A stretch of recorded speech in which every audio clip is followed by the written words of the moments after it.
بسم الله الرحمن الرحیم. یو محترم ورور پوښتنه کړې ده چې یو ښځه د حج په سفر باندې د خپل لیوره سره تللی سي یا د میړه د اکا سره تللی سي. محترم وروره، ستاسې د دغه سوال او جواب ته به زه لږ تفصیل ورکم. دغه مسله موږ په څو وارو باندې جواب کړې ده، خو البته بیا هم زموږ محترم ورونه پوښتنه کوي په دې خبره کې شکمن وي. د الله رسول صلی الله علیه وسلم فرمایي چې ښځه سفر یوازې بې محرمه نشي کولی. په احادیثو کې مختلف روایتونه راغلي دي، یوه شپه او یوه ورځ هم ذکر شوي دي، خو البته په ډیرو احادیثو کې 3 ورځې راغلي دي چې 3 ورځې یا 3 ورځې زیات سفر د ښځې ته یوازې بلا محرمه دا نه دی جائز. په یو روایت کې چې د سیدنا ابي هريره رضی الله عنه روایت دی، دی فرمایي قال رسول الله صلى الله عليه وسلم لا يحل لامرأة أن تصافر 3 إلا ومعها ذو محرم منها. دا یو روایت دی. په بل روایت کې بیا هم د هغه روایت راوی دی سیدنا ابي هريره رضی الله عنه دی فرمایي أن رسول الله صلى الله عليه وسلم قال لا يحل لامرأة تؤمن بالله واليوم الآخر تصافر مصيرة يوم وليلة إلا مع ذي محرم عليها. محترم وروره، د حدیث تورو تحت لفظ ترجمه داده چې د الله رسول صلی الله علیه وسلم فرمایل چې نه دی جائز، نه دی روا و ښځې ته چې ایمان پر الله باندې وي او د آخرت په ورځ باندې ایمان وي چې دا سفر وکړي د یوې شپې او د یوې ورځې، یعنی یو شوا روز دا سفر وکړي بلا محرمه. که چیرې سفر کوي خامخا به د دې سره محرم ورسره وي، هغه به ورسره ملګری وي، خو البته په محرم کې خبره ده. په بل حدیث کې راځي د الله رسول صلی الله علیه وسلم فرمایي، د حدیث راوی سیدنا ابي سعید خدری رضی الله عنه دی فرمایي قال رسول الله صلى الله عليه وسلم لا يحل لامرأة تؤمن بالله واليوم الآخر أن تسافر سفرا يكون 3 أيام فصاعدا إلا ومعها أبوها أو ابنها أو زوجها أو أخوها أو ذو محرم منها.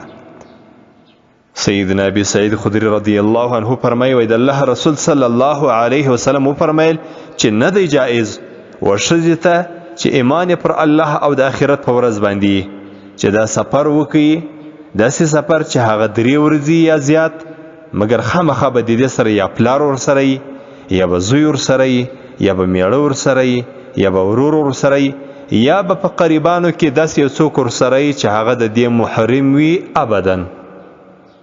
محترم وروره، د 300 احادیثو روایت مسلم شریف کړی دی. د اول حدیث شریف نمبر دی 3280، د دویم حدیث شریف نمبر دی 3288، د دغه اخیری حدیث شریف نمبر دی 3270 او د صفحه نمبر دی 901. راځو د مذهب او کتابو ته. د مذهب کتابونه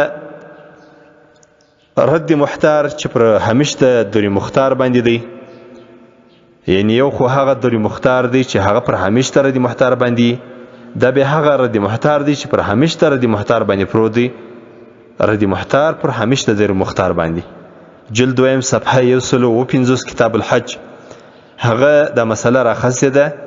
دا توری دی والمحرم من لا يجوز له مناكحتها على التعبيد بقرابة أو رزاع أو سهرية.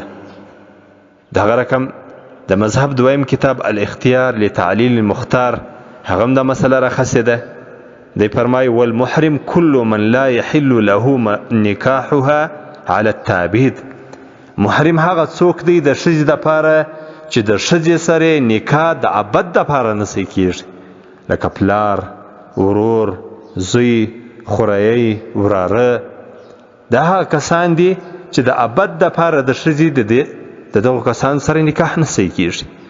اوس د یو ښځې د خپل اکا سره د ابد دپاره نکاح نه دسی، د خپل د ورور سره، د خوریی سره او دغه رقم د وراره سره، د نیکه سره دا چې اوس لیور د لیور نکاح د ابد دپاره نه ده حرامه، صرف د دغه عارض په خاطر باندې چې د اوس د خپل ورور په نکاح کې ده، نو لیور نکاح نشي سره کولی چې دغه ورور د ښځه طلاق کړي، دغه لیور بیرته نکاح سره کولی سي، او دغه رقم نور لکه اخ شي هغه نکاح سره کولی سي. نو محترم وروره، کومه ښځه چې د حج سفر لري د هغې دپاره به محرم وي، او محرم بیا هم په قریبانو کې هغه څوک وي چې د دغې ښځې نکاح د ابد دپاره ورسره حرام وي. دا چې اوس موږ او ستاسې خلک د انجوګانو او د موسسو او یا د یهودو د نصاراو در فشار لاندې دي، او د خلکو ښځې په شپو او ورځو باندې له کورو وتلي، پلار او ورور او میړه قریب نه په خبر، او دیموکراسي ده یا آزاد خیالي ده یا فحشا او منکر دي، دا بیا جلا خبره ده. که نو شرعا د ښځې سفر د حج دپاره بلا محرمه نه دی جایز، چې د سفر اندازه یې په هغه سفر کې ښځه بلا محرمه نشي کلی، او د هغه کس سره چې هغه د دې محرم نه وي، یعنی د دې سره چې محرم نه وي د بل چا ناسته د دغې ښځې سره کول د حرام دي، دا ټوله ناروا دي. الله جل جلاله دې موږ ته د دین د عمل په دین باندې د عمل کول، په شرع باندې د عمل کول مکمل را نصیب کړي. داسې نه چې په بعضو شیانو باندې مؤمنان یو، عمل ور باندې کوو، عقیده مو وي، په بعضو شیانو کې بیا د خپل خواهش بندگان سو، د الله او د رسول صلی الله علیه وسلم حکم یې کو او عمل نه ور باندې وکړو. السلام علیکم ورحمت الله وبرکاته.